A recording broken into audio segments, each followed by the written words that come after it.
Hello everyone, this is Juan Bloisi with Washington Interpreters. In this video, I'll show you how the WFSE Union admitted in writing that they refuse to represent L&I interpreters and how L&I is prepared to send more of our jobs out of the state. Now let's get started. This is an email from an L&I interpreter to Mark Hamilton, a council representative from the WFSE Union, addressing the concerns that many L&I interpreters have with the incident resolution process imposed by L&I and SOSi since November 1st, earlier this month. These are the concerns. Number one, how is it legal for L&I to impose this on interpreters since we're independent contractors? Number two, the concern that we are really at the mercy of SOSi and L&I when dealing with accusations against us by other interpreters or medical providers, and the fact that the WFSE Union won't help because the IRP clearly states that this isn't part of the grievance process. Number three, it talks about how the system is designed so interpreters are on their phones 24/7 to get appointments, but now there is a rule that says if you're caught on your phone at any time while in an appointment, you could get in trouble and even be suspended. Number 4 and 5, the interpreter here is asking, how will SOSi know that interpreters accept appointments while covering an appointment? What kind of monitoring will SOSi be doing to know this? How will they know if an interpreter accepts an appointment when a patient takes a break, for example? Number 6 is dealing with how much longer L&I interpreters will have to wait for the SOSi system to have a mileage radius setting, because interpreters keep getting appointment offers that are very far away from their location. And number 7 is the last concern. The interpreter here states that this policy will create 99% blame for interpreters, but zero accountability for L&I and SOSi. And I actually agree. For example, when patients change appointments, the interpreter says, interpreters cannot look at their phones to accept modifications because, well, they're helping another patient. Will they get penalized for refusing to accept the appointment? Will that be considered an interpreter no-show? What if the interpreter arrives late because of that? The interpreter finishes by asking, once again, how is it that WFSE would allow L&I to impose this incident resolution process on interpreters without including it as part of the grievance process? These are very pointed factual questions that highlight many of our concerns as L&I interpreters with this incident resolution process. However, now I'm going to show you the response that this interpreter got from Mr. Mark Hamilton. Let's check it out. In an insulting and condescending way, Mr. Hamilton here starts by saying this. When you signed the independent contractor agreement, you are stating that you read, understood, and agreed to be bound by the IRP. In other words, he's just saying here, well, you signed it, so you agreed to it, now suck it up and deal with it. How classy from Mr. Hamilton, Mr. Union representative, right? He didn't even answer the question, which was, how legal is it for L&I to impose this on independent contractors since we're not employees? Instead, this smug prick deflects the question and resorts to insult this interpreter as if the interpreter didn't know what he signed up for. No respect whatsoever from WFSE leaders. Answering why the incident resolution process is not part of the grievance process and WFSE cannot intercede, Mr. Hamilton here says that WFSE can actually intercede, and they have done so successfully on behalf of HCA, DSHS, and DCYF interpreters. But notice how he's not saying here that they will actually do it. This is, of course, another lie, and I will show you later in the video. For questions number 4 and 5, Mr. Hamilton here says that L&I indicated that SOSi will review complaints saying that an incident will be created when a provider submits feedback saying that an interpreter provided inadequate interpretation for being distracted with their phone. But this answer does not address the concern from the interpreter because, as you can see right here, a medical provider could just say anything about you, and it will result in an incident being created against you. We have already received reports from interpreters being unfairly disciplined or booted out of clinics without any notice or investigation from SOSi. Mr. Hamilton then continues with his inconsistent answers, saying that SOSi either already implemented or is working on allowing interpreters to select their preferred working radius. As you know, this is another lie, as we are already in December and we have no way to set our preferred mileage radius or distance. Unbelievable. So Mr. Hamilton here ends by repeating that any feedback regarding interpreters is supposed to be investigated before an incident is created, and if that's not happening, then WFSE has the ability to address concerns as they occur, as referenced in his answer above. Once again, he's saying here that they can intervene even though L&I has clearly stated that the incident resolution process is not part of the grievance process. However, it didn't take long for Mr. Hamilton from WFSE to expose himself as a liar.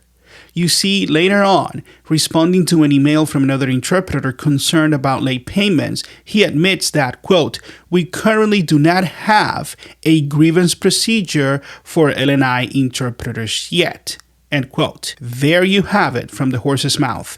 This genius just fact-checked himself. What happened with we are able to intercede in the incident resolution process as we have done with the DSHS, DCYF interpreters? You see, you can pause the video now and read it for yourself. He's telling you, we, the WFSE Union, currently do not have a grievance procedure for L&I interpreters.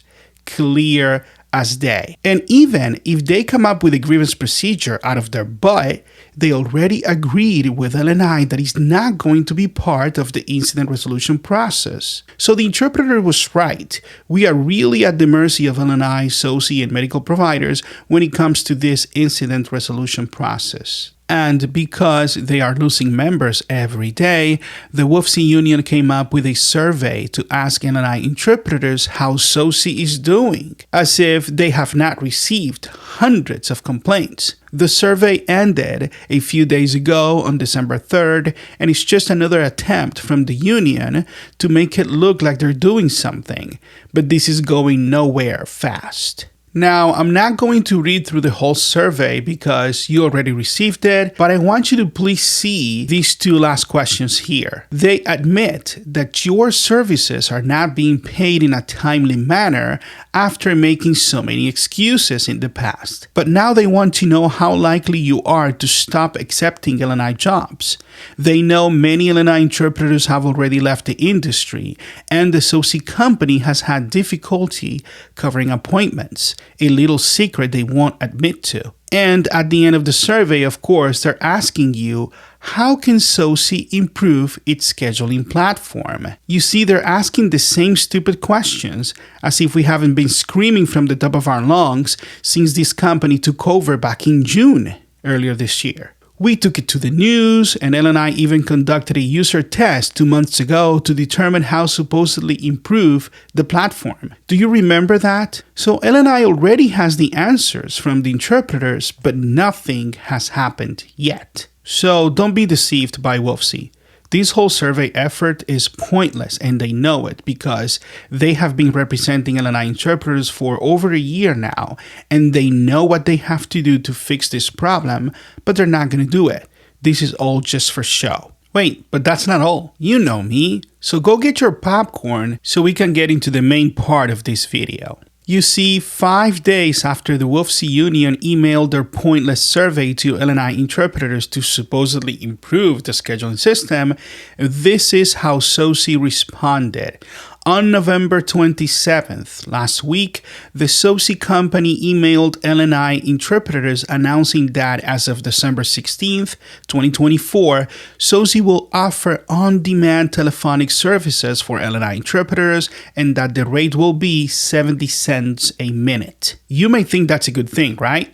Well, not so fast. Right after the announcement, I started receiving emails from concerned interpreters asking if the WFSE Union is doing anything about this decision to pay SOSi for on-demand services, because the contract will allow SOSi to use out-of-state interpreters to cover these remote, on-demand telephonic appointments. This is nothing new, as I exposed this in September 2023 last year, before SOSi took over the scheduling system, when L&I was already planning to allow the new company to outsource our jobs, not only out of the state, but out of the country, as you see in this image from that video. You can go back and watch it if you want. And now WFSE leaders like Leticia Mares were forced to admit in a WhatsApp group that these on-demand jobs will be offered to interpreters from other states, and that the information came directly from Christy Miller, the head of interpretation services at L&I. Magda Enriquez, a bargaining team leader from WFSE, attempted to explain the situation, saying that, quote, they are taking the current language link contract and bringing it over to SOSi, end quote. But what she's poorly attempting to explain here is that the contract between L&I and Language Link for these on-demand appointments expired, and now SOSi signed a new contract with L&I to take over those services. Ultimately, these leaders failed to explain why the WFSE Union refused to object to our jobs being outsourced out of the state and possibly out of the country. But this is only the beginning. Because, according to my sources, and as you can see here, the SOSi company has recruiters all over LinkedIn and other online job boards offering remote L&I appointments from Washington State to interpreters located outside of Washington. Ted Mead, here in this picture, is one of those recruiters. Ted is here on LinkedIn, reaching out to interpreters saying that SOSi is currently seeking remote freelance interpreters for a contract in the Seattle area to provide, get this, remote interpretation services for injured workers. This is happening right under the noses of WFSE leaders who are allowing it to happen. Do you think a pointless survey will stop any of this? Of course not. After more than a year of the WFSE Union representing L&I interpreters, our working conditions are worse and nothing has improved. We're not getting paid on time, as WFSE leaders finally admitted in their survey. They have failed to get any benefits or significant pay increases for L&I interpreters, and now L&I and SOSi are publicly outsourcing our jobs to other states and possibly other countries, starting with on-demand remote appointments. The WFSE Union has failed to fulfill all of its promises, and after more than a year, the only way for things to get better is to get rid of WFSE representing L&I interpreters. I believe the time has come for L&I interpreters to fire this horrible union. In the meantime, you have the right to opt out of WFSE and stop paying union dues. Go to optouttoday.com/WFSE1671 to do so and keep your hard-earned money. See you in the next one.